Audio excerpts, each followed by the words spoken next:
Yeah, I think Phil's done well with the group of guys. He's very demanding. He wants us to play 1-2 touch and defend as a unit. I think the guys respect him because obviously the career he's had, and the way he wants to coach. He's very demanding from us, and I think we appreciate that. Thank you, Kobe. Next, let's go to Franco. Franco, you're off mute. Thank you again, Jackie. Hey, John, how are you? What's up, man? Just wanted to ask you, what's the mood like right now for the team in the locker room and in training right now as you gear up for Sunday's game? I know you got to turn the page, but Victor said when we spoke to him on Wednesday that the locker room was emotional in the delay, and there was, I guess, some exchanges of words at that point. But what's the mood like coming off a disappointing performance like Wednesday's going into Sunday with another match? Yeah, we a lot of guys are pissed. You never want to lose, and you never want to lose at home, especially. You try to make this place into a fortress, and you want to dominate games at home, and you want to win. And we obviously didn't get the job done on Wednesday.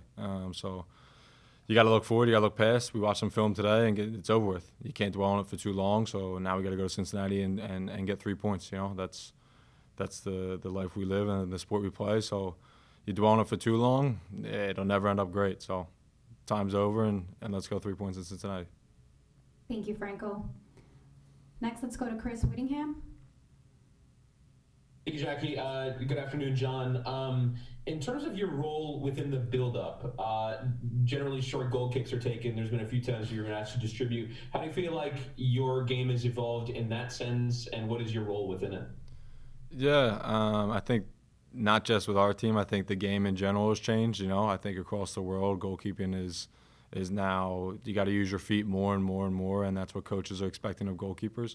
And Phil and Mark and Seba have instilled a system that they want to try to put in the goalkeepers and try to give us confidence to play out of the back.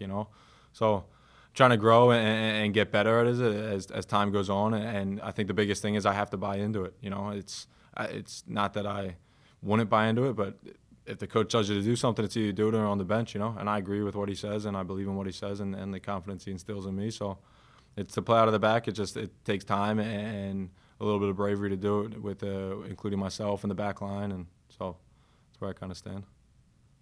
Thank you. Let's go to Mauricio. Mauri, you're off mute. Hi, John. How's it going? Good. How you doing? I just wanted to ask, what has been the general message from the coaching staff this week, focusing on Sunday after the first two matches this week? 3 points. 3 points. I think I think Franco might have asked or something, saying like, how do you kind of move past it or get going? Today is the day you watch the film on it, you move past it, and you got to get 3 points. There's no other question about it. You play to win, and the guys just need to buy in and really move forward. Thank you, Mauri. We'll go back to Kobe. Kobe, you're off mute. Thanks, Jackie. John, I believe I read it when you left Philly, you were looking for a starter role, a bigger role on the team, more consistent role. What have you noticed, or I guess of yourself, in terms of your evolution as a goalkeeper? Not just, I guess, beginning of this year, but also the end of last year when you took over as a starter for Luis. Yeah, I think it's a bit more. I try to stay a bit more composed and worry about doing my job to the best of abilities and not getting caught up in the game too much. Obviously things happen from time to time, but for me, it's just trying to grow and learn. And it's kind of what I've been saying is it's a day-to-day thing. I worked on it today, and today's over, so now I got to work again tomorrow. So I think that's something I put myself forward to every day. Thank you. We'll take one more question from Franco and one more from Chris. Franco, you're off mute. Thank you, Jackie. John, what kind of game are you expecting on Sunday against Cincinnati? It's a team that has had a good week and a half off from matches, so they'll be well rested. They're opening a new stadium, but they've come off of two very lopsided defeats, haven't had a whole lot of success since their entrance into MLS. So what kind of game do you expect from Cincinnati with all that going into it, all that taken into consideration, including you guys playing on Wednesday? Thanks, John.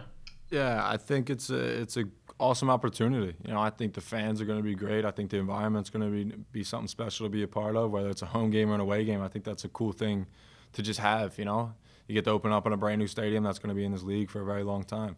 So I'm looking forward to it. And for Cincinnati as a team, I don't care if the team's in first place, last place, middle of the table. You got to go and you got to compete. They had a week and a half off. We've had 3 games this week. It doesn't matter, you know. That you can say a couple different things, if this, if that. No, you go and you perform, and you got to get the job done, and that's what we have to do. Thank you, Franco. Chris, you're off mute. Thanks, Jackie. How has the communication developed with your back four? There have been, I think, 5 different fullbacks, and Shawcross has come in. How does that evolve week to week, given that there's been different pieces in there? It's good. It's really good. You know, Lay and Shawcross are big guys, big leaders on this team. And when I say big guys, I don't just mean they're tall figures. They impact this team in a positive way and in many ways. You know, years of experience of playing. So to have those guys across our back line, and like you said, we've had a couple changes due to some injuries and stuff like that. So, and when Nico's out there, and Victor and Kelvin and JJ and Breck and all those guys that have contributed to the back line, they're guys with experience. You know, it's nice to have, and you see that they're all working together really hard to compete for a job and also compete to win. John, thank you so much for your time.